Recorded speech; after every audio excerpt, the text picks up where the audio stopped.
până acum este 12 fără un sfert în Singapore și abia am ieșit din cameră. Că am dormit astăzi cam toată ziua. Aparent, că am dormit. Păi am venit la hotel la 11, am ajuns în Singapore la ora 4 dimineața.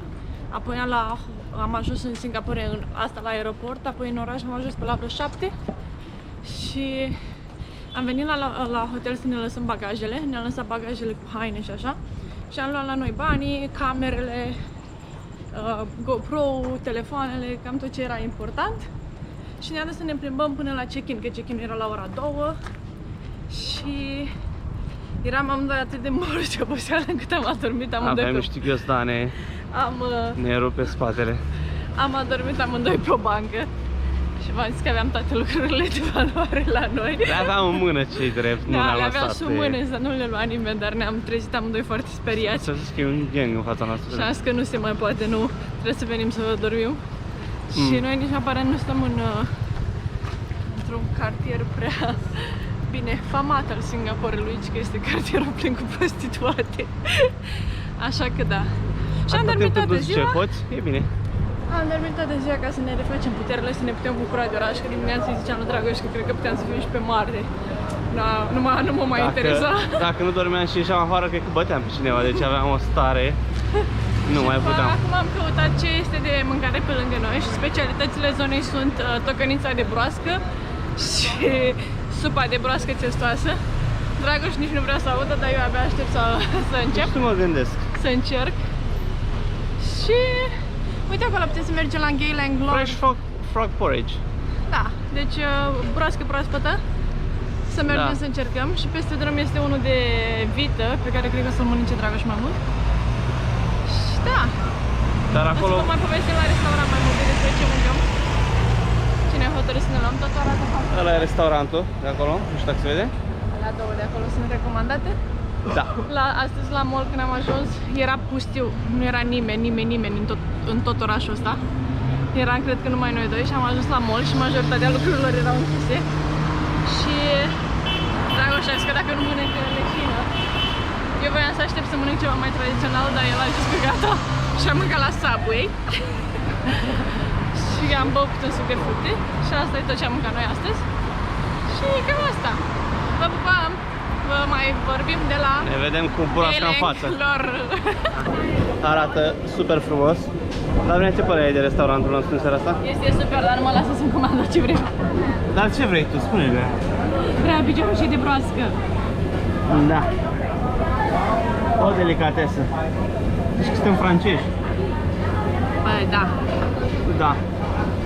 Dar mi-am cumpărat o căniță de broască. Da, și această bodegă este restaurantul nostru. Sunt foarte curios ce se iasă de aici. Dar de ce ți-ai luat? Fried oyster. Ți-ai luat scoici prăjite. Scoici prăjite, da. Și mi-a dat un număr și n-am plătit nimic până acum. Cred că o să fie mult mai scump decât pielele. Ba, nu cred, că scrie acolo prețurile. Mă rog, vedem. Ne vedem că mâncăm. A venit oyster. Îți vine că filmezi... Mă, chiar nu să mănânc asta. Ca o adevărată... Mai scoate $10 pentru mâncarea mea. E bună. E bună? Are cu zic pane. Sau nu mănânci pe toate, pentru că tu ai de mâncat-o broască. Să nu uităm asta. Da. O știu asta e. Ce, broasca? Este foarte oysteroasă. Cum? Este foarte oysteroasă. Adică, nu-i bună? E sărată? Are gust de mare. Da, fac. Asta e. Mâncarea la Vinei. Iubi, cum ți se pare? Hai să vă eu? Ia. Au hrănit un pic broscuța asta. Deci este cum se cheamă porridge? În română. Chiar nu știu. Orez. Mă rog. Pare ca orezul ăla dulce pe care îl fierbi mult și... Da. Îți spun și ție să castrași? Cred că o să mă abțin, nu știu, dar mai întâi gustă tu, să vedem reacția ta. Dar frige foarte tare acum. Sunt sigur că e foarte bun, totuși. Este foarte popular, absolut toată lumea a comandat din asta. Deci chiar toată lumea are o farfuriuță de asta pe masă. Cine încă se mai comandă? Deci este un dish foarte popular. Oh, Doamne! E, dar nu-mi pune, că mi se întâmplă stomac un pic. Chestia asta a mea a fost foarte bună. Am avut omletă cu scoici. Foarte, foarte bună. Lavinia? Ce miroase? Orez dulce. Orez dulce? Mă gândesc că e exact ca orezul ăla dulce, mai care și o broască în ea.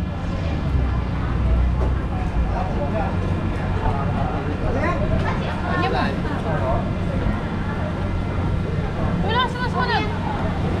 Te las.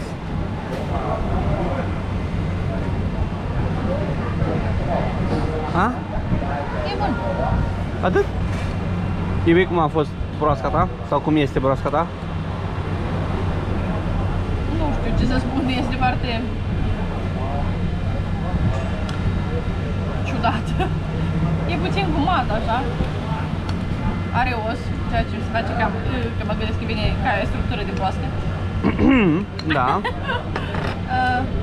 Orezul este orez simplu, cu lămâie, ghimbir, nu știu. E bun. Ia să mai mâncăm și broască. Și picior are broasca asta, frate. Oh, Doamne. Da. La mine se bucură de broasca ei. Calitate.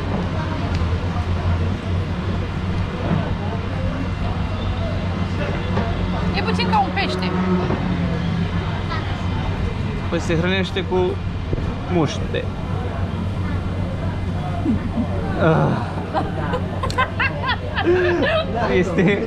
Îmi este mai dificil mie faptul că tu mănânci acum. Se vede luna deasupra capului, foarte frumos. Da. Deci, într-un final, îți place? Dacă mai e o gură, înseamnă că deja e dish-ul tău favorit. Este foarte cartilagioasă, cartilaginoasă. Are gust de pisică de mare. De mormoloc are gust. Da. Are gust Dar de... hai să ne comandăm picioare de broască prăjite. Nu. Ba da. Mâine. Ba da, mănâncă fiecare zi numai broaște. Așa se pare. Bun venit în Singapore. Da. Deci... uite cât o arată. Invers era mai scârbos. Vedea coloana. Așa, ce scârbos. Ok. Da, deci Lavinia dă din 10 Sunt o localnică. thumbs up. Da, ești o localnică. Bine, cam asta a fost cina noastră din Singapore, prima noastră cină tradițională. Care nu-i Subway. Care nu-i Subway. Pa!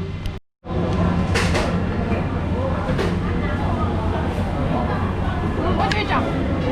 Broaște de broască. Eu. Deci este bună. Să mai filmăm asta. Noi am plecat să ne plimbăm un pic prin oraș. Este o vreme super și e 1 noaptea și e pustiu.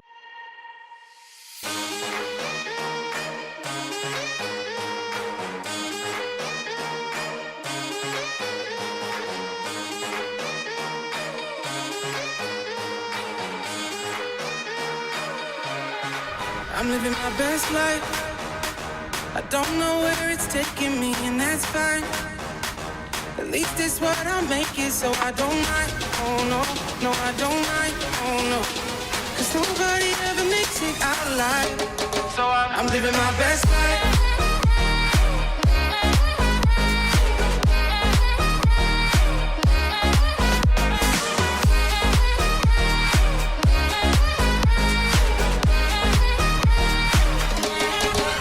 Living my best life.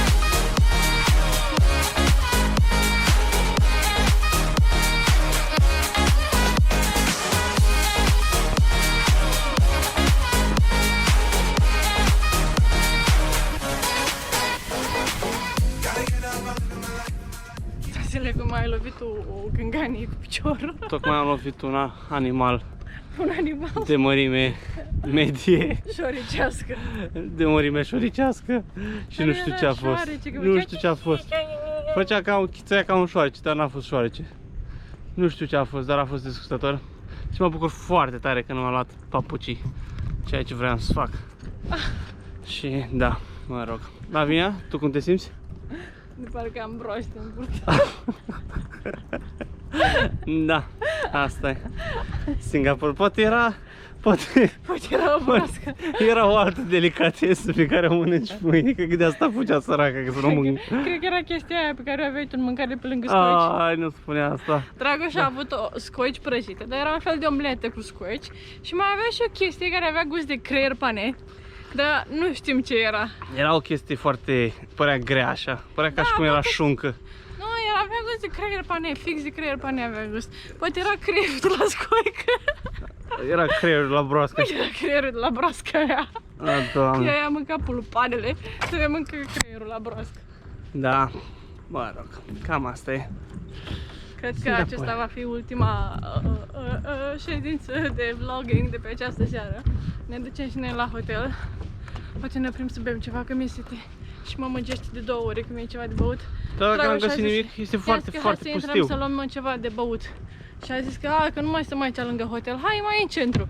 Mergem de 3 ore, n-am mai văzut un om pe stradă. Este cel mai pustiu oraș. O chestie, las că mergem la țâșnitoarea aia gratis iarăși. Adevărat, da. Mă rog. Copii, aici noapte bună dacă vă trimitem astăzi sau bună dimineața dacă vă trimitem mâine. Da, aceasta este un pic din Singapore. Eu mi-ai făcut una. Ne vedem mâine.